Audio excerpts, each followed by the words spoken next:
Hey, yeah, your favorite biker here again. Today, we're going to talk about Vietnam some more because I had a whole lot of people that are constantly asking me questions. I mean, you should go through the comment list. Guys, if I blocked you, it was because you were vile or spreading communist propaganda, and I'm not going to deal with that. However, I don't mind answering your questions because you know what? Even my kids with an American education, they don't really know a whole lot about Vietnam other than what, I've sat down and taught them. So let's get into it a little bit. When World War II ended, Ho Chi Minh declared independence in Vietnam, right? So you need to remember that leading up to Vietnam, America had been fighting conventional wars with World War II and Korea, right?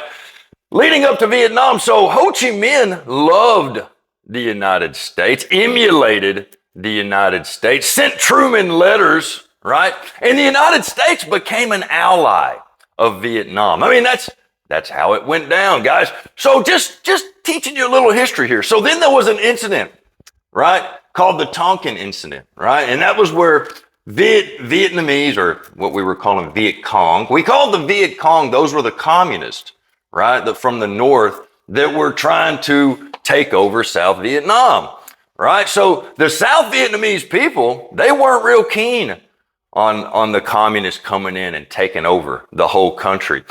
Just before all of this kicked off, the communists had gone in and rounded up all of the Buddhists that were in the whole country, right? They took all of the Buddhists and they just disappeared a lot of them, threw a lot of them in prison, something like 1,500. They basically did all they could to shut down the religion, right? So knowing all this, when the Tonkin Incident happened, and if you don't know what that is, that was, where the Vietnamese the Viet Cong fired on 2 U.S. destroyers, right? Fired on 2 U.S. destroyers, and there's a lot of controversy over the Tonkin Incident, but that's what gave the United States, they were like, you know what, let's go ahead. We're going to go ahead and help out these people in Vietnam, right? They're asking for our help. The South Vietnamese are asking for our help. Our allies need us. We're going to go down there. We're going to stop the spread of communism.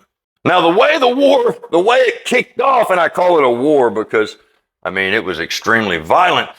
The United States never actually declared it a war. Now, had the United States declared it a war, then every time we took ground, we would have kept it, right? Every time we won a battle, we would have planted our troops there and we would have stayed, right? Until the war was over. Being a police action, we were just helping out, right? The South Vietnamese. Now, what ended up happening was Russia and China, right? The USSR and China, they started supporting the North Vietnam. Right? They started supporting the Viet Cong. They were sending weapons and money and all kinds of stuff. So you got the United States in there in South Vietnam fighting alongside the Vietnamese, right? But what ended up happening was after we got into it and after we got embedded in there, we realized that they weren't fighting a conventional war.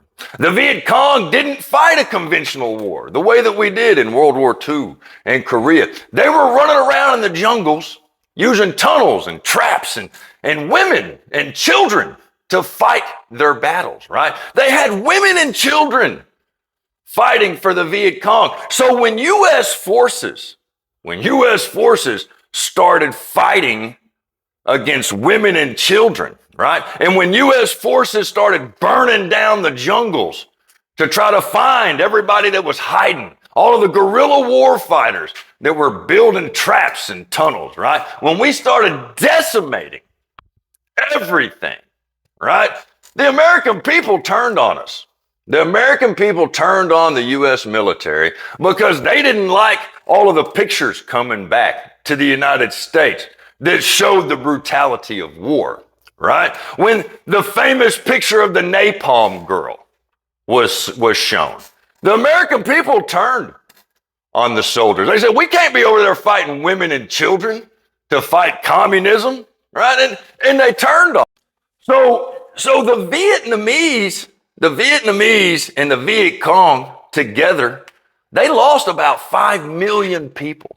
About 2 million people on each side, just over 2 million people on each side, fighting one another. And the United States definitely accounted for a whole lot of those. The United States lost about 60,000 men, right, as casualties of the Vietnam police action. And when the Viet Cong did their final offensive, right, after everything in the South had been decimated, the United States was hit by a surprise attack. The Viet Cong actually organized, and they had what they called the Tet Offensive.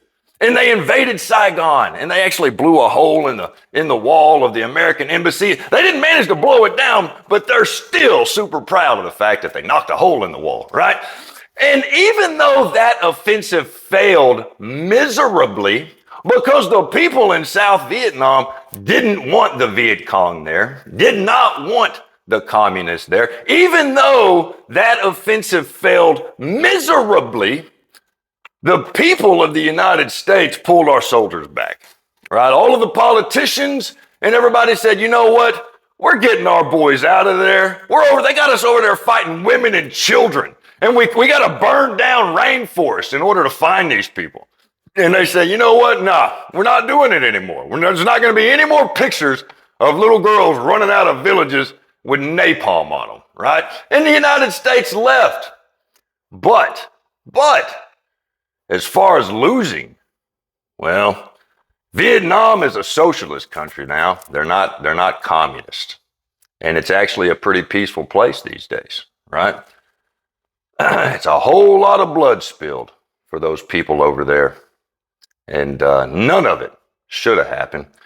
You can blame communism, not the United States. Hey, peace and love